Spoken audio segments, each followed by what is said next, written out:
जय हिंद स्टूडेंट्स। मैं हूं रवि कुमार सक्सेना, आपका अपना छोटा सा प्यारा चैनल नंबर 1 क्लासेस में आपका स्वागत है। आज हम खास वीडियो आपके लेकर आए हैं अप्लाइड केमिस्ट्री का इम्पोर्टेंट क्वेश्चन। आपने कहावत सुना होगा, अंत भला तो सब भला। ये जो है आपका लास्ट एग्जाम है मेरे प्रिय छात्रों। आपने जो है 4 एग्जाम जो है दे दिया सेकेंड सेमेस्टर का। पहला एग्जाम आपने दिया, दूसरा दिया, तीसरा दिया और चौथा भी बीत गया। लास्ट एग्जाम बचा है अप्लाइड केमिस्ट्री। अगर अंत भला हो जाएगा तो सब भला हो जाएगा। इसीलिए मैंने आपको जिस तरह से लगातार मैंने आपको साथ दिया है, इसलिए इस एग्जाम में भी मैं आपको साथ देने जा रहा हूं। मैं आपके लिए इंपॉर्टेंट क्वेश्चन लेकर आया हूं मेरे प्रिय छात्रों। तो ध्यान दीजिएगा, केमिस्ट्री में किस तरह से अच्छा नंबर लाना है, किस तरह से केमिस्ट्री में अच्छा स्कोर उठाना है, इन सारी चीज़ों के ऊपर भी मैं चर्चा करूंगा। न केवल आपको इंपॉर्टेंट क्वेश्चन दूंगा, साथ में आपको किस तरह से केमिस्ट्री का एग्ज़ाम जो है अच्छा रीति से लिखना है, इन सारी बातों को मैं फोकस करूंगा इस वीडियो के अंदर में। छात्रों से निवेदन करना चाहता हूं कि आप इस वीडियो को ज़्यादा से ज़्यादा शेयर कीजिए ताकि सभी स्टूडेंट्स को इसका लाभ मिल सके। क्योंकि बहुत सारे स्टूडेंट जो है एग्ज़ाम के बाद आकर कहते हैं, सर आपने वीडियो डाला था, हमें जो है पता नहीं चला। इसलिए मैं छात्रों से निवेदन करना चाहता हूं कि जिस तरह से आप लाभ उठा रहे हैं, आप अपने दोस्तों को भी लाभ उठाने का मौका दें। तो चलिए हम यूनिट नंबर 1 से स्टार्ट करेंगे मेरे प्रिय छात्रों। टोटल जो है आपका केमिस्ट्री में, अप्लाइड केमिस्ट्री में 5 यूनिट है। मैं एक एक यूनिट करके जो है सवाल दूंगा और सवाल वही दूंगा जो सवाल जो है क्वेश्चन में आने वाला है। सवाल वही मिलेगा जो क्वेश्चन में छप चुका है मेरे प्रिय छात्रों। जिस तरह से लगातार हमने 4 एग्जाम में आपको दिया है, 4 एग्जाम में जो हमने इंपॉर्टेंट क्वेश्चन दिया है, चाहे आपका फंडामेंटल ऑफ इलेक्ट्रॉनिक्स हो, चाहे आपका इंजीनियरिंग मैकेनिक्स हो, चाहे आपका केमिस्ट्री हो, चाहे आपका फिजिक्स हो, चाहे आपका ग्राफिक्स हो, हमने जो है आपको सारा जो है इंपॉर्टेंट क्वेश्चन दिया है और सब क्वेश्चन जो है आपको लड़ा हुआ क्वेश्चन है। ठीक है, तो ध्यान दीजिएगा मेरे प्रिय छात्रों, पहला यूनिट में जो है हमने केवल और केवल 5 क्वेश्चन दिया है। हर एक यूनिट में केवल जो है 5 क्वेश्चन, 4 क्वेश्चन, 3 क्वेश्चन, इससे ज़्यादा क्वेश्चन मैं जो है नहीं देता हूँ। ऐसा नहीं कि पूरा जो है 10 क्वेश्चन दे दिए, एक यूनिट से 14 क्वेश्चन दे दिए, ऐसा नहीं है। केवल 5 क्वेश्चन, उसमें भी मैं आपको बताऊंगा कि 5 में से कौन ज़्यादा इंपॉर्टेंट है। इसमें देखिएगा तो केवल 3 क्वेश्चन, इस 3 में से कौन ज़्यादा इंपॉर्टेंट है, इन सारी चीज़ों के ऊपर जो है हम आपको चर्चा करने जा रहे हैं मेरे प्रिय छात्रों। तो ध्यान दीजिएगा, पहला यूनिट में आपको रदरफोर्ड मॉडल पढ़ना है। ठीक है, सो रदरफोर्ड मॉडल क्या होता है, इसके बारे में आपको पढ़ना है। रदरफोर्ड मॉडल का जो है क्या ड्रॉबैक है, यानी कि क्या उसका लिमिटेशन है। उसके बाद जो है क्वांटम नंबर जो है आप पढ़ लीजिएगा। सो पहला जो इंपॉर्टेंट क्वेश्चन है, आपको रदरफोर्ड पढ़ना है, रदरफोर्ड का मॉडल यानी कि उसका ड्रॉबैक क्या है, उसके बाद जो है आपको क्वांटम नंबर पढ़ना है। उसके बाद एक और मॉडल जो है आपका बोर्स मॉडल है, बोर्स मॉडल ऑफ आइटम। ठीक है, इसको आप जो है देख लीजिएगा, उसका लिमिटेशन क्या होता है इसको भी आप देख लीजिएगा मेरे प्रिय छात्रों। उसके बाद है हुन्स रूल। ठीक है, हुन्स रूल जो है आपको पढ़ना है। और चौथा है केमिकल बॉन्डिंग। ठीक है, ये जो है काफी इंपॉर्टेंट है मेरे प्रिय छात्रों। केमिकल बॉन्डिंग यानी कि क्वेश्चन जो है एकदम छपने वाला है। ठीक है, केमिकल बॉन्डिंग में आपको 3 बॉन्डिंग होता है, आयोनिक बॉन्ड, उसके बाद कोवेलेंट बॉन्ड और कोऑर्डिनेट बॉन्ड। ठीक है, तीनों क्वेश्चन को ध्यान दीजिएगा मेरे प्रिय छात्रों। 3 गो बॉन्डिंग है आपको पढ़ने के लिए। आयोनिक बॉन्ड, आयोनिक बॉन्ड में जैसे कि मान लीजिए NaCl हो गया, CaCl2 हो गया, MgO हो गया। उसी तरह से कोवेलेंट बॉन्ड में H2 हो गया, F2 हो गया, HF हो गया, HCl हो गया। ठीक है, उसके बाद आपका कोऑर्डिनेट बॉन्ड है। ठीक है, ये तीनों बॉन्ड में से एक बॉन्ड तो आपको छपने वाला है। एकदम इस क्वेश्चन को जो है आप एकदम रट लीजिएगा, याद कर लीजिएगा, समझ लीजिएगा। ठीक है, क्योंकि आप जो है एग्जाम के बाद जो है आपको पछताने का मौका न मिलने पाए कि रवि सर ने जो है चिल्ला चिल्ला कर बोला था कि क्वेश्चन जो है आएगा और हमने पढ़ा नहीं, तो आज जो है हमें पछताना पड़ रहा है। ठीक है, सो यानी कि ये जो है आपका केमिकल बॉन्डिंग से क्वेश्चन रहा। उसके बाद जो है हल्का फुल्का जो है आप हाइब्रिडाइजेशन देख लीजिएगा। ठीक है, हाइब्रिडाइजेशन होता क्या है, इन सारी चीज़ों को आप देख लीजिएगा। ध्यान दीजिएगा मेरे प्रिय छात्रों, केमिस्ट्री एग्जाम लिखने के लिए कुछ जो है टिप्स है जो मैं आपको बताना चाहता हूं। अगर आप उस टिप्स को फॉलो कीजिएगा तभी जो है आपको केमिस्ट्री में नंबर मिलने वाला है। क्योंकि केमिस्ट्री जो है एक ऐसा सब्जेक्ट है कि जिसमें आपको अगर केवल थ्योरी लिख के आइएगा तो आप जो है कभी भी पास नहीं होने वाले हैं मेरे प्रिय छात्रों। केमिस्ट्री जो है अगर आप इतिहास के जैसा लिखिएगा तो आप पास होने वाला नहीं है। केमिस्ट्री में जब कभी भी आप एग्जाम देते हैं उसमें आपको इक्वेशन होना जरूरी है, ठीक है, उसमें आपको रिएक्शन को दिखाना बहुत जरूरी है। Without any reaction, without any equation you will not gate pass marks in chemistry exam. मैं आपको 100% जो है बोलता हूं कि अगर आपको इक्वेशन नहीं याद है, अगर आपको रिएक्शन याद नहीं है, तो आप केमिस्ट्री में जो है पास होने के लिए उम्मीद नहीं कर सकते हैं। यानी कि आपको केमिस्ट्री में तो इक्वेशन याद करना ही पड़ेगा, आपको रिएक्शन जो है याद करना ही पड़ेगा। कभी कभी जो है किस तरह से हमें जो है रिएक्शन को लिखना है, किस तरह से हमें इक्वेशन को लिखना है, वो भी आपको समझने की दरकार है, ठीक है। जैसे कि मान लीजिए अगर आप H2O लिखते हैं, ठीक है, तो H2O इस तरह से लिखा जाता है। अब बहुत सारे बच्चे जो है H2O को इस तरह से लिख देंगे H2O, तो ये गलत है, ठीक है। H जो है इस तरह से लिखाया और 2 जो है इसके सफिक्स में आया और O। अगर आप इस तरह से लिख रहे हैं ना तो आपको नंबर नहीं मिलने वाला है। किस तरह से लिखना है वो भी आपको समझना है, ठीक है। आपको याद करने के साथ साथ किस तरह से लिखना है वो भी आपको समझना है। बहुत सारा बच्चा क्या करता है, जैसे कि मान लीजिए CO2 लिखना है तो C जो है बड़का को लिख देता है और O जो है छोटका को लिख देता है और 2 जो है बड़का को लिख देता है। तो ऐसे लिखिएगा तो नंबर नहीं मिलेगा आपको, ठीक है। आपको किस तरह से लिखना है ये जो है आप प्रैक्टिस कर लीजिएगा, ठीक है। जैसे कि मान लीजिए जब बहुत सारे बच्चे लोग ऐसे करता है कि C बड़ा लिख दिया और वो को एकदम छोटा कर दिया। नहीं, दोनों जो है इसमें बड़ा होगा तो कितना साइज का होगा वो भी आपको मालूम होना चाहिए। जिस साइज का C होगा उसी साइज में हम O भी लिखेंगे, ठीक है। और 2 को हम कहाँ लिखेंगे, तो 2 को जो है हम सफिक्स में लिखेंगे। तो इन सारी चीजों को जो है आप जो है हमेशा जो है समझ लीजिएगा। जैसे कि मान लीजिए H2SO4, तो H2 ऐसे लिखाया, अब देखिए SO4, ठीक है, H2SO4, तो हमने 4 को यहां लिखा, सफिक्स में लिखा, ठीक है। ये नहीं कि आप जो है इस तरह से लिख दीजिएगा H2SO4, तो इस तरह से लिखिएगा तो आपको नंबर नहीं मिलने वाला है मेरे प्रिय छात्रों, ठीक है। केमिस्ट्री के एग्जाम में विदाउट रिएक्शन, विदाउट इक्वेशन, सबसे पहली बात तो आपको नंबर नहीं मिलेगा, आप जो है पास होने की उम्मीद भी नहीं लगा सकते हैं। आप जो है इक्वेशन को जरूर से जरूर कुछ ना कुछ जरूर याद कीजिए, आप जो है रिएक्शन जरूर से जरूर जो है याद कीजिएगा। हम कहाँ कहाँ आपको जो है इक्वेशन याद करना है, रिएक्शन याद करना है, इन सारी चीजों को जो हम आपको बताएंगे, भी चिंता नहीं करने की जरूरत है। पहला जो है यूनिट में आपको बताया कि रदरफोर्ड मॉडल आपको पढ़ना है, ठीक है, उसका ड्रॉबैक क्या है, उसमें जो है आपको क्वांटम नंबर भी पढ़ना है। उसके बाद आपका बोर्स मॉडल ऑफ आइटम पढ़ना है, इसका लिमिटेशन क्या है, लिमिटेशन और ड्रॉबैक वही हुआ, ठीक है। उसके बाद हुन्स रूल पढ़ना है। उसके बाद केमिकल बॉन्डिंग, केमिकल बॉन्डिंग में तो ये तीनों में से कोई एक क्वेश्चन तो एकदम छपा हुआ मिलेगा आपको, ठीक है, समझिए। तो आपको जो है ये क्वेश्चन छपा हुआ मिलेगा, तीनों में से कोई भी एक आ सकता है, आयोनिक बॉन्ड, चाहे तो कोवेलेंट बॉन्ड, नहीं तो फिर कोऑर्डिनेट बॉन्ड, ठीक है। उसके बाद जो है हाइब्रिडाइजेशन, ठीक है। हाइब्रिडाइजेशन आपको देख लेना है। अब हम आते हैं यूनिट नंबर 2 में, ठीक है।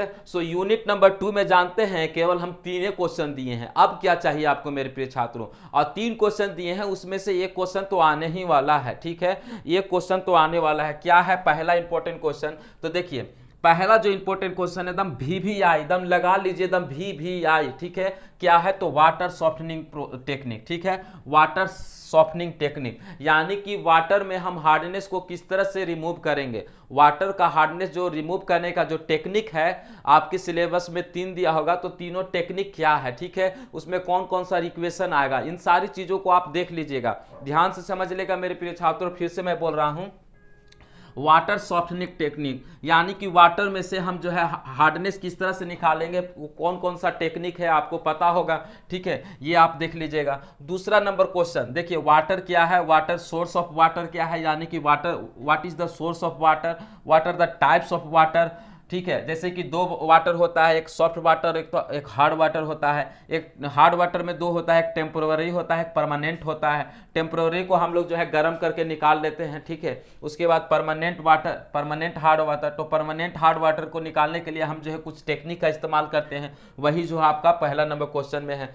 उसके बाद हार्डनेस ऑफ वाटर क्या होता है, what is hardness of water, आपको पूछेगा what is hardness of water.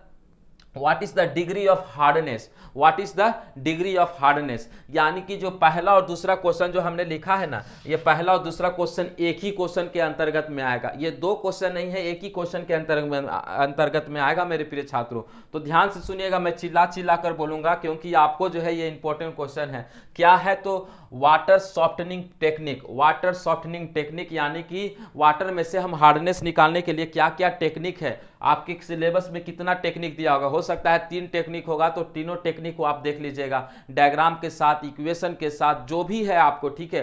बिना डायग्राम, बिना इक्वेशन, बिना रिएक्शन के तो आपको नंबर मिलने वाला नहीं है, ठीक है। ये कोई हिस्ट्री का पेपर नहीं है कि आप जो है केवल कहानी भर भर के लिख के आ जाइएगा और उम्मीद लगा लीजिएगा कि हम पास हो जाएंगे, तो नहीं होइएगा, ठीक है। दूसरा नंबर क्वेश्चन हमने क्या बताया कि what are the sources of water, what are the types of water. जैसे कि हमने जो है टाइप्स ऑफ वाटर में 2 बताया, एक सॉफ्ट वाटर, एक हार्ड वाटर। हार्ड वाटर में 2 टाइप होता है, एक टेम्पररी हार्ड वाटर, एक परमानेंट हार्ड वाटर, ठीक है। उसके बाद हार्डनेस ऑफ वाटर क्या है, डिफाइन हार्डनेस ऑफ वाटर, ठीक है। What is degree of hardness, ये जो है आपका क्वेश्चन बन गया। उसके बाद लास्ट जो है आपको जो है सेकेंड यूनिट में एक झलक और देख लीजिएगा, क्योंकि शॉर्ट नोट्स लिखने के लिए आ जाता है बीओडी और सीओडी पर, ठीक है। शॉर्ट नोट्स आपको लिखने के लिए आ सकता है बीओडी सीओडी पर, कभी कभी जो है प्रॉब्लम भी पूछ देता है मेरे प्रिय छात्रों बीओडी और सीओडी का, ठीक है। बीओडी और सीओडी का आप जो है प्रॉब्लम को देख लीजिएगा, ये भी कभी कभी आपको पूछ देता है। यानी कि सेकंड नंबर जो है यूनिट हमने कंप्लीट कर दिया। पहला यूनिट में हमने आपको बताया 5 important question, second number unit में हमने आपको बताया 3 इंपॉर्टेंट क्वेश्चन। अब हम आते हैं थर्ड नंबर यूनिट में, ठीक है। थर्ड यूनिट में आपका जो पहला जो दम VVI क्वेश्चन है, दम 100% दम छपने वाला है, क्या है? तो एक्सट्रैक्शन, ठीक है। एक्सट्रैक्शन क्या है? देखिए एक्सट्रैक्शन प्रोसेस जो है तीन तरह का आपको एक्सट्रैक्शन दिखाना है, जैसे कि एल्युमिनियम का एक्सट्रैक्शन, ठीक है, आयरन का एक्सट्रैक्शन और कॉपर का एक्सट्रैक्शन। तीनों में से कोई एक तो जरूर से जरूर आएगा, तीनों में से कोई एक जो है जरूर से जरूर आने वाला है, ठीक है। एक्सट्रैक्शन में क्या पूछेगा? तो एल्युमिनियम, नहीं तो आयरन, नहीं तो कॉपर, ठीक है। एल्युमिनियम, आयरन, कॉपर, ठीक है। ज्यादातर जो है तीनों का जो प्रोसेस होता है, तीनों का जो प्रॉपर्टीज होता है, ठीक है, आप जो है सबका प्रॉपर्टीज देख लीजिएगा, ठीक है। तीनों का क्या ओर्स है, तीनों में क्या क्या इक्वेशन आएगा, ठीक है, क्या मेथड है, कि क्या क्या जो है प्रोसीजर है, इन सारी चीजों को जो है आप अच्छी रीति से देख लीजिएगा, ठीक है। तो एक्सट्रैक्शन में जो है आपको 3 पढ़ना है, एल्युमिनियम का, आयरन का, कॉपर का। दम 100% मुहर लगा लीजिए मेरे प्रिय छात्रों, ठीक है, मुहर लगा लीजिए थर्ड यूनिट में। ये 3 क्वेश्चन में से आपको ओर्स और रिएक्शन जरूर से जरूर आप देख लीजिएगा, बिना रिएक्शन के लिखेगा तो आपको मिलेगा नहीं, ठीक है। उसके बाद पॉलीमर, पॉलीमर में आपको एडिशन एंड कंडेंसेशन पॉलीमराइजेशन, ठीक है। पॉलीमर क्या होता है? What is polymer, what is addition polymerisation, what is condensation polymerisation. कभी कभी आपको पूछ देता है कि what is the difference between the addition and condensation polymerisation. ध्यान दीजिएगा मेरे प्रिय छात्रों, what is the difference between the addition and condensation polymerisation, ये भी आपको क्वेश्चन बनता है, ठीक है। उसके बाद जो है ध्यान दीजिएगा, यहां पर जो है थर्मोप्लास्टिक एंड थर्मोसेटिंग प्लास्टिक, कभी कभी तो डिफिनीशन पूछेगा, कभी कभी तो अंतर पूछेगा। What is the difference between the thermoplastic and thermosetting plastic, ठीक है। कभी कभी आपको लिख देगा कि write short notes on thermoplastic, write short notes on thermosetting plastic. So इस तरह का जो है क्वेश्चन आपको आ सकता है। तो इसमें जो है आपको डिफरेंस भी बनता है, दोनों को आप देख लीजिएगा कि थर्मोसेटिंग और थर्मोप्लास्टिक क्या होता है, ठीक है। ये तो आपको क्वेश्चन बन गया। Last but not least alloy से आपको आ सकता है। What is alloy, what are the properties of alloy, what are the application of alloy, what are the purpose of alloying, ठीक है। ये सारा जो है क्वेश्चन आपको हमने जो है आपको चौथा नंबर में हमने दिया है, ध्यान दीजिएगा। सो एलॉय में क्या किया है, प्रॉपर्टीज आपको पढ़ लीजिएगा, एक बार जो है एप्लीकेशन देख लीजिएगा कि एलॉय को हम क्या कहां कहां यूज करते हैं। पर्पस ऑफ एलॉइंग, एलॉइंग करने का क्या पर्पस होता है, क्या मकसद होता है। फिर से जो है हम यूनिट नंबर 3 में हम आपको बता दें, पहला जो क्वेश्चन है वो जो है एक्सट्रैक्शन है। एक्सट्रैक्शन से आपको जो है एल्युमिनियम का एक्सट्रैक्शन, नहीं तो आयरन का एक्सट्रैक्शन, नहीं तो कॉपर का एक्सट्रैक्शन आपको जरूर से जरूर पूछेगा। एक्सट्रैक्शन में आप जो है उसका ओर्स क्या है ये आप समझ लीजिएगा, उसका उसमें क्या क्या रिएक्शन आएगा। मान लीजिए हो सकता है 10 रिएक्शन होगा, हो सकता है 7 रिएक्शन होगा, सारा रिएक्शन को जो है आप देख लीजिएगा। पॉलीमर में आपको जो है एडिशन एंड कंडेंसेशन पॉलीमराइजेशन पूछ सकता है। उसके बाद थर्मोप्लास्टिक और थर्मोसेटिंग प्लास्टिक। उसके बाद जो है एलॉय का प्रॉपर्टीज क्या होता है, एलॉय का एप्लीकेशन क्या होता है, पर्पस ऑफ एलॉइंग क्या होता है, ये सारा जो है आपका क्वेश्चन हो सकता है। So unit number 1, unit number 2, unit number 3, अब बच गया आपके पास unit number 4 and 5। So unit 4 और यूनिट 5 का जो है हम आपको अभी तुरंत जो है हम आपको क्वेश्चन देंगे। एक बार जो है आप इसका स्क्रीनशॉट ले लीजिए, उसके बाद जो हम आपको यूनिट 4 और यूनिट 5 का लिखेंगे। चलिए यूनिट नंबर 4 और यूनिट नंबर 5 का हम इंपॉर्टेंट क्वेश्चन देख लेते हैं, उसके बाद जो है इस वीडियो को मैं अंत करूंगा, ठीक है। सो यूनिट नंबर 4 में जो पहला इंपॉर्टेंट क्वेश्चन है आपका लुब्रिकेंट से है, ठीक है। सबसे पहले what is lubricant, what are the function of lubricant, what is the properties of good lubricant, यानी कि जो अच्छा जो लुब्रिकेंट होता है उसका क्या क्या गुण होना चाहिए। जैसे कि मान लीजिए उसका विस्कोसिटी कितना होना चाहिए, उसका विस्कोसिटी इंडेक्स कितना होना चाहिए, उसका फ्लैश पॉइंट कितना होना चाहिए, उसका फायर पॉइंट क्या होना चाहिए, ठीक है। इन सारी चीज़ों के बारे में आपको जो है पढ़ लेना है। तो सबसे पहला जो क्वेश्चन क्या है, तो लुब्रिकेंट्स के बारे में। तो लुब्रिकेंट्स में आपको क्या क्या पूछ सकता है कि लुब्रिकेंट्स का फंक्शन क्या है, ठीक है, क्यों हम लोग लुब्रिकेंट यूज करते हैं। उसके बाद प्रॉपर्टीज ऑफ गुड लुब्रिकेंट, जो अच्छा लुब्रिकेंट होता है उसका क्या गुण होना चाहिए, ठीक है। जैसे कि मान लीजिए हमने जो है ब्रैकेट में दिया है, इन सारों जो है आप पॉइंट को जो है आप दर्शा कर लिखेंगे तो आपको जो है काफ़ी अच्छा नंबर मिलेगा। जैसे कि आप जो है जैसे क्वेश्चन पूछ दिया कि गुड लुब्रिकेंट्स का जो है क्या क्या प्रॉपर्टीज होना चाहिए, आप जो है केवल पैराग्राफ में लिखे जा रहे हैं तो आपको उस तरह से नंबर नहीं मिलेगा। उसका क्या फ्लैश पॉइंट होना चाहिए, उसका क्या जो है फायर पॉइंट होना चाहिए, उसका क्या जो है विस्कोसिटी इंडेक्स होना चाहिए, इन सारे चीज़ों को जो है आप अच्छी रीति से जो है आप पढ़ लीजिएगा, उसको पॉइंट बाय पॉइंट लिखिएगा, तब आपको नंबर मिलने वाला है, ठीक है। सो इन सारी चीज़ों को जो है आप जरूर से जरूर जो है देख लीजिएगा मेरे प्रिय छात्रों। सेकंड नंबर क्वेश्चन जो फ्यूल से है, फ्यूल में आपको क्या क्या पढ़ना है, तो फ्यूल में आपको पढ़ना है कैरेक्टरिस्टिक्स ऑफ आइडियल फ्यूल, एक आदर्श तेल का या फ्यूल का क्या क्या गुण होना चाहिए, क्या क्या उसका कैरेक्टर होना चाहिए, पहला जो है इंपॉर्टेंट क्वेश्चन है। उसके बाद क्लासिफिकेशन ऑफ फ्यूल्स, फ्यूल को कितने भागों में बांटा गया है, तो ये जो है आप देख लीजिएगा, एक झलक देख लेना है। कैलोरीफिक वैल्यू ऑफ फ्यूल, ठीक है, सीवी क्या होता है, सीवी क्या होता है, इन सारी चीज़ों को देख लीजिएगा। यानी कि सेकंड नंबर क्वेश्चन क्या है, तो फ्यूल का कैरेक्टर क्या है, आइडियल फ्यूल का क्या क्या कैरेक्टर होना चाहिए, उसका क्लासिफिकेशन क्या है, फ्यूल का जो है क्लासिफिकेशन क्या है। कभी कभी क्वेश्चन पूछ देगा कि right the classification of fuels, क्या करिएगा, तो पढ़ लीजिएगा तो जरूर आप लिख दीजिएगा।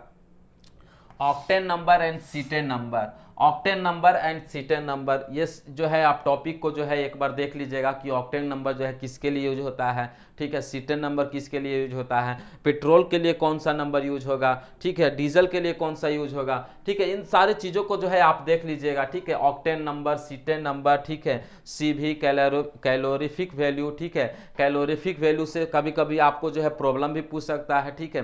तो इन सारी चीज़ों को जो है आप देख लीजिएगा मेरे प्रिय छात्रों। उसके बाद है आपका एप्लीकेशन ऑफ एलपीजी, ठीक है, एलपीजी तो आप जानते होंगे जो आप लोग घर में यूज करते हैं, उसका एप्लीकेशन क्या है, सीएनजी क्या है, ठीक है, सीएनजी का एप्लीकेशन क्या है, बायोगैस का एप्लीकेशन क्या है, ठीक है।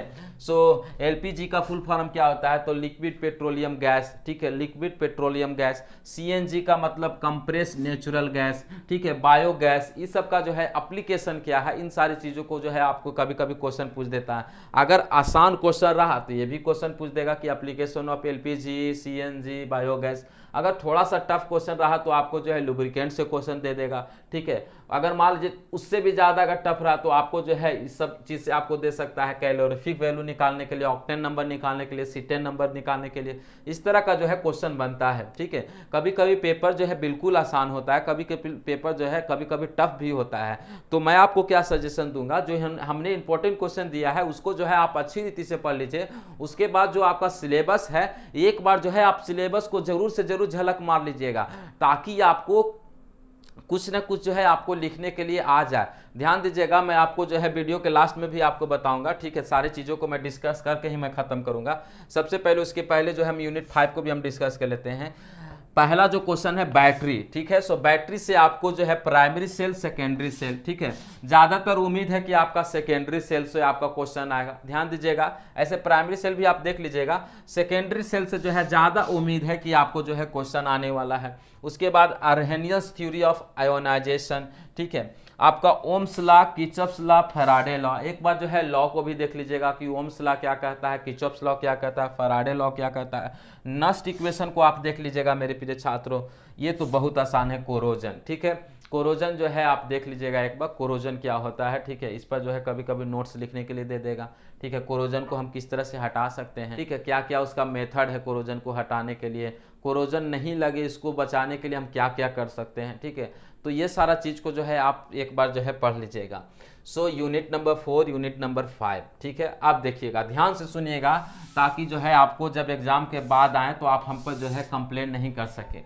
हमने जो है टोटल जो है यूनिट 1, 2, 3, 4 और 5 यूनिट से हमने जो है आपको क्वेश्चन दिया। अब आपको क्या करना है, पांचों यूनिट से जो है हमने इंपॉर्टेंट क्वेश्चन तो दे दिया, लेकिन आपको जो है एक बार जो है हर एक जो है टॉपिक पर, ठीक है, एक नज़र जो है कभी कभी जो है आपको दौड़ा लेना है। इससे क्या होता है कि जैसे कि जब आप एक नज़र दौड़ा लीजिएगा तो आपको तो सबसे पहली बात कि आपको एमसीक्यू में आपको काम देगा, क्योंकि एमसीक्यू में आप कहाँ से आंसर जो लाइएगा, तो आप जब तक जो है जो आपका जो बाकी का जो बच गया वो आपको एमसीक्यू में काम देगा। दूसरा चीज़, कभी कभी क्या होता है कि अभी जो है किस्मत नहीं अच्छा होने पर जो अच्छा क्वेश्चन है वो भी नहीं आता है, सबसे खराब क्वेश्चन आ जाता है, तो उस वक्त में आपको काम देगा। हर एक टॉपिक के ऊपर आपके पास कुछ ना कुछ की पॉइंट होना ही चाहिए। ध्यान से सुनिएगा मेरे प्रिय छात्रों, आपके पास की पॉइंट हर एक टॉपिक के लिए आपके पास होना चाहिए। जैसे मान लीजिए अगर हमने बोला बीओडी सीओडी, तो आपके पास कुछ ना कुछ जो है की पॉइंट होना चाहिए।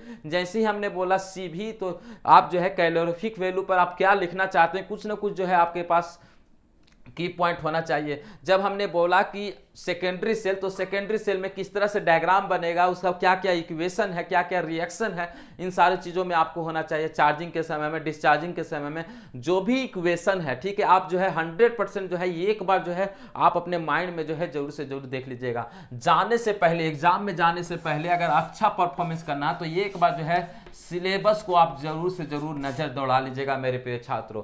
एक बार जो है सिलेबस को देख लीजिएगा। सिलेबस मान लीजिए आपके पास सिलेबस है, मान लीजिए सिलेबस है, एक बार जो हम एक बार नजर दौड़ाएंगे और सब जो है टॉपिक को हम एक बार जो है देखेंगे कि उसमें अगर मान लीजिए आ गया तो हम की पॉइंट क्या लिखेंगे, मान लीजिए उससे अगर एमसीक्यू आएगा तो हम क्या उसमें सॉल्यूशन करेंगे। एक बार जो है आप जो है शुरू से लेकर अंत तक जो है एक बार नजर दौड़ा लीजिएगा। उसके बाद तो आपका तो इंपॉर्टेंट क्वेश्चन तो हमने दिया ही दिया है, ठीक है। ये इंपॉर्टेंट क्वेश्चन जो है आपको आने ही वाला है, तो आपके लिए 2 प्लस पॉइंट होगा। एक तो आपको एमसीक्यू उधर से पकड़ा जाएगा, दूसरा आपको यहाँ से इंपॉर्टेंट क्वेश्चन मिल गया। तो आपको जो है परफॉर्मेंस अगर अच्छा करना है तो ये सारे मेथड को आपको जो है फॉलो करना है, ठीक है।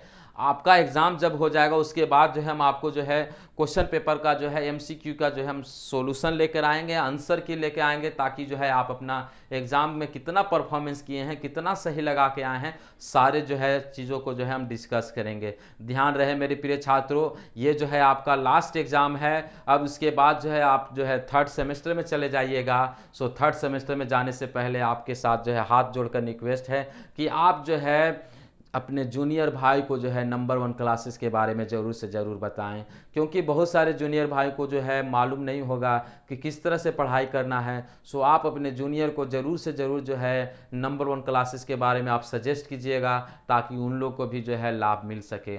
अगर आपको चैनल अच्छा लगा होगा, क्योंकि मैं जो है 3rd सेमेस्टर में आपको हर एक सब्जेक्ट का मैं जो है वीडियो नहीं दे पाऊँगा, 3rd सेमेस्टर में जो है आपको केवल और केवल नोटिस दे पाऊंगा, इंपॉर्टेंट जो है जो एसबीटी नोटिस देगी उन सारी चीज़ों के बारे में आपको बताऊंगा, अपडेट्स देते रहूंगा, एसबीटी बिहार से रिलेटेड सारे अपडेट्स को मैं बताऊंगा। कभी कभी टाइम मिला तो आपके ऊपर जो है अगर फ्यूचर में कोई ऐसा मौका मिलता है तो टीचर को रख कर जो है मैं आपको सब्जेक्ट को भी क्लियर करने की कोशिश करूंगा, लेकिन फ़िलहाल तो अभी मेरा कोई प्लान नहीं है। सो 3rd सेमेस्टर में हम आपको नोटिस देने का जो है कष्ट करेंगे, आपको अपडेट्स देने का कष्ट करेंगे। इसलिए हम आपसे निवेदन करना चाहते हैं कि हमने आपको जो है 1 साल तक जो है फ्री में सेवा दिया, फर्स्ट सेमेस्टर में हमने आपको सेवा दिया, सेकेंड सेमेस्टर में भी हमने आपको सेवा दिया। ये जो है आपका लास्ट एग्ज़ाम है। सो लास्ट एग्ज़ाम में जब आप थर्ड सेमेस्टर में जाइएगा, आपके साथ बहुत सारे जूनियर जो है आपसे पूछते होंगे कि किस तरह से तैयारी करना है। सो नंबर 1 क्लासेस के बारे में ज़रूर से ज़रूर जो है आप बताइएगा, ताकि जो है उनको भी लाभ मिल सके। सो चलिए, आपका भविष्य जो है बहुत ही उज्जवल हो। आपको जो है फर्स्ट ईयर में जो है आपको बहुत ही अच्छा लगा, क्योंकि फर्स्ट ईयर में आपको फर्स्ट सेमेस्टर में प्रमोट किया गया। ये जो है आपका लास्ट एग्ज़ाम है। अंत भला तो सब भला, और मिलेंगे आपके आंसर की के साथ आपका जो एग्ज़ाम हो जाएगा उसके बाद। तब तक के लिए हम विदा लेते हैं मेरे प्रिय छात्रों। आपका एग्ज़ाम अच्छा हो, आपका जो है एग्ज़ाम अच्छी रीति से जाए, इसलिए मैं आपको दोनों हाथों से आशीर्वाद देता हूं। अपने माता पिता से आशीर्वाद ले लीजिएगा, ईश्वर से आशीर्वाद ले लीजिएगा, बुजुर्ग जो आपके घर में होंगे उनसे आशीर्वाद ले लीजिएगा। सभी लोगों से आशीर्वाद लेकर आप जो है सेकेंड सेमेस्टर का लास्ट पेपर जो है आप अच्छी रीति से दीजिएगा मेरे प्रिय छात्रों। मैं आपको जो है ज़्यादा समय नहीं लेना चाहता हूँ। इन्हीं शब्दों के साथ मैं अपने वीडियो को ऑफ करना चाहता हूँ। जय हिंद, वंदे मातरम।